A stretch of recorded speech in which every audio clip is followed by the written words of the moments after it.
Hi guys, so I thought I would do TTC Tag, and I'm so excited. So I guess I'll jump right into it.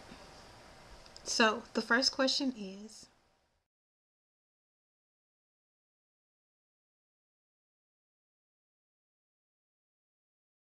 so I've only been trying for 3 months, and the reason is because me and my husband had a miscarriage, and so I've only been TTCing for about 3 months.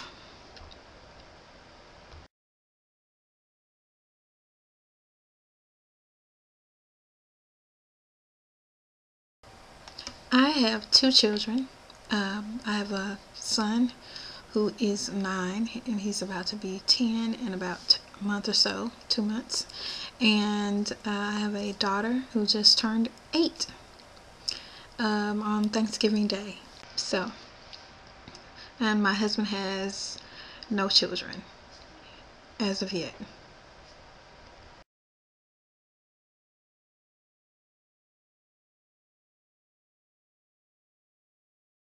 My husband and I have been married for 3 years, and our anniversary is in May.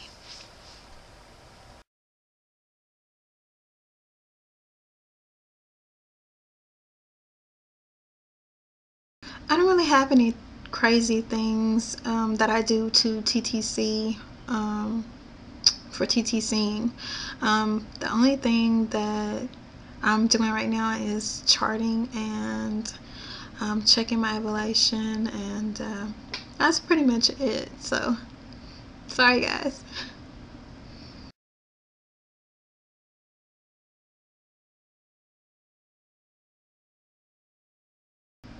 My poor hubby doesn't know anything about TTC cycling or anything. He doesn't know anything at all. Um, he's a man. It's just not his. Um, it's just not something that he knows.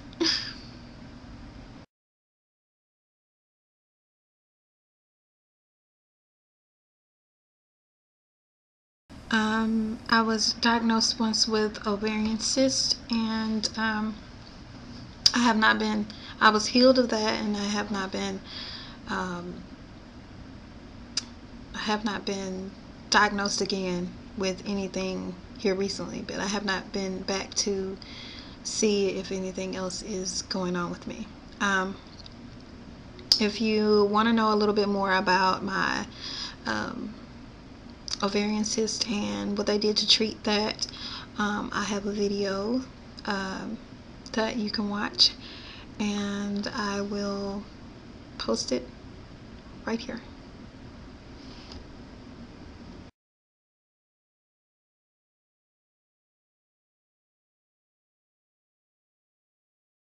What keeps me busy in the 2 week wait is my children, and my husband keeps me busy in the 2 week wait. Just really running errands, and um, that's pretty much it. Not, I mean, I think just everyday life keeps me busy, and it kind of keeps my mind off of it to a degree, so that I'm able to actually wait the 2 week wait out.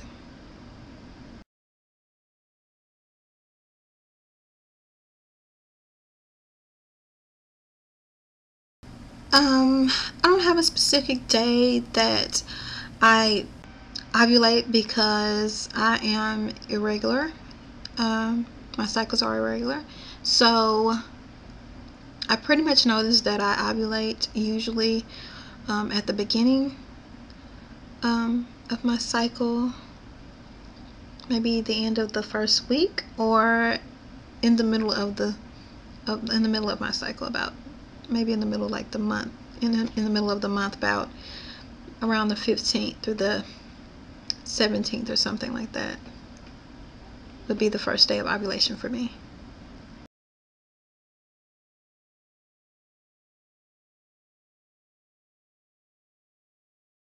I don't have any pregnancy books as of yet, and I really don't know if I'm going to get any, but as of right now, I don't have any.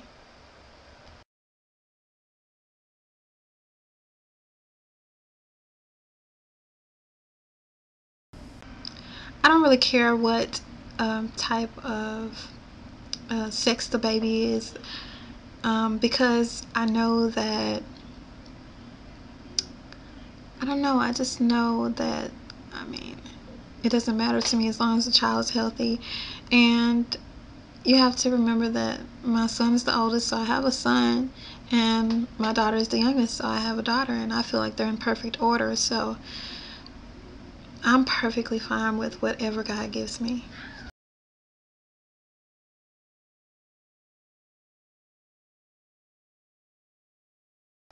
Um, I've gone through about two, but for the last 2 cycles, I haven't gone through any.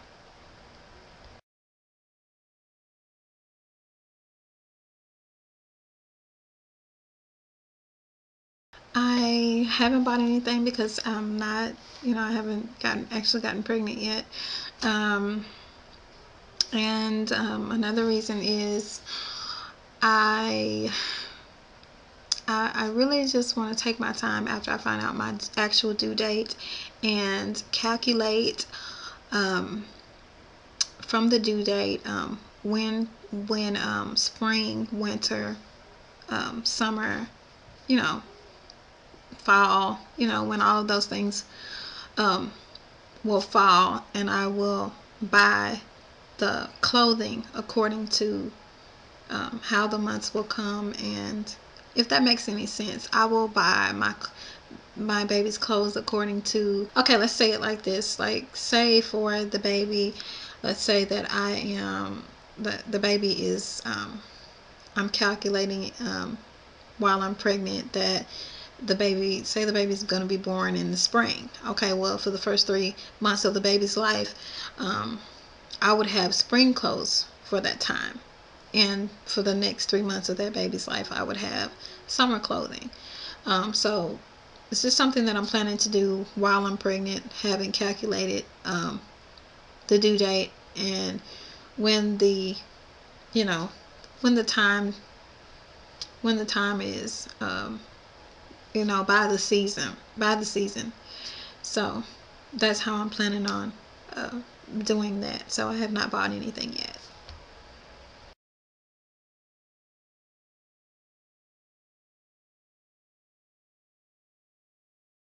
Something brown, and turquoise, or if it's a boy, and something pink and brown. So either way, I love brown. So brown is pretty much what the color um, scheme is for me. So if that's what you mean by theme.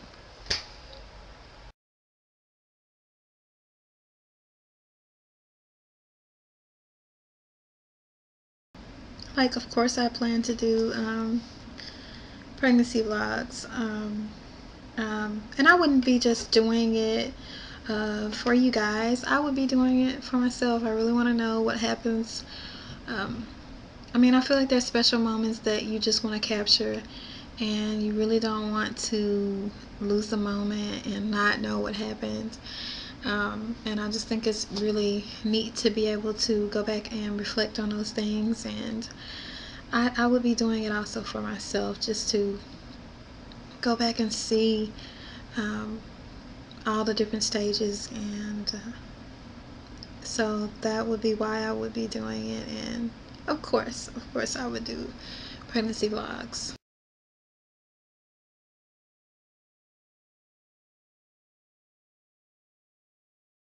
This is like a really hard one.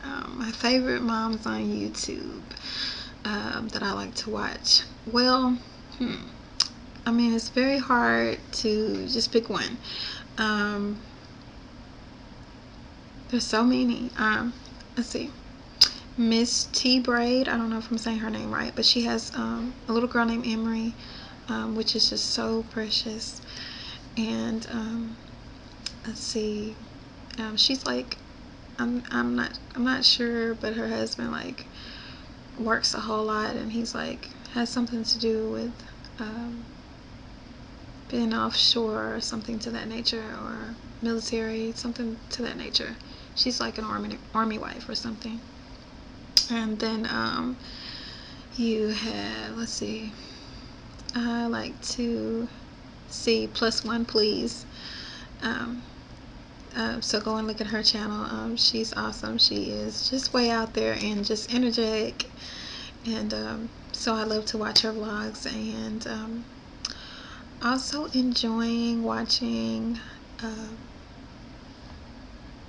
I'm a Mom of One and The Bubblish. So also go and check those channels out as well. They're awesome.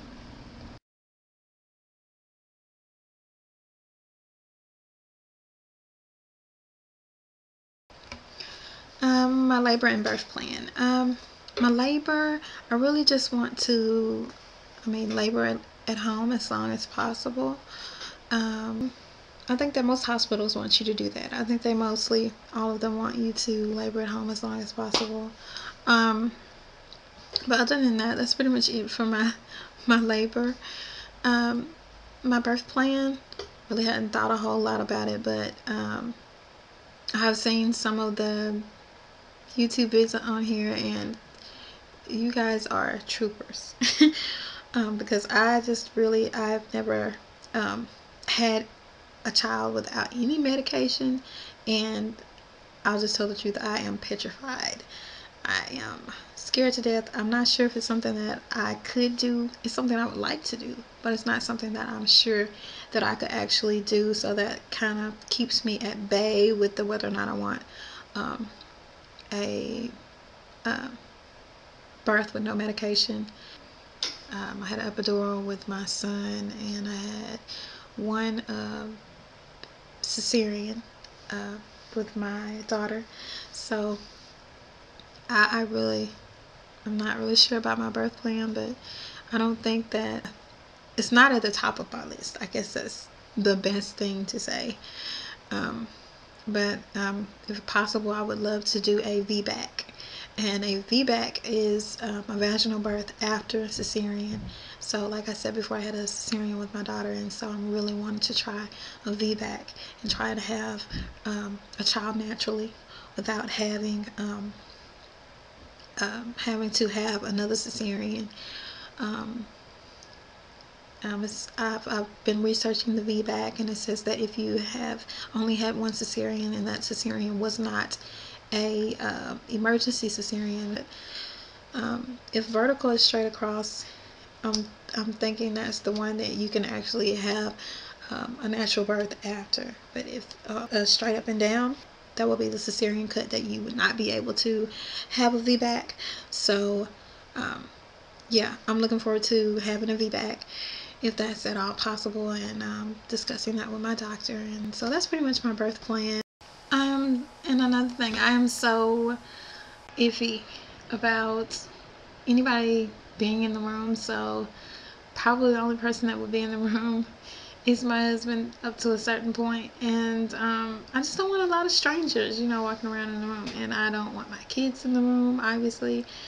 I probably just have my mom there for support, like just hanging outside the door, or at a certain point, because I'm just I don't know, I just feel like there's gonna be enough people watching everything if you know what I mean, going on. I have had so much fun doing this TTC tag, and I challenge you, if you are watching this, take the time to do this tag. So bye guys.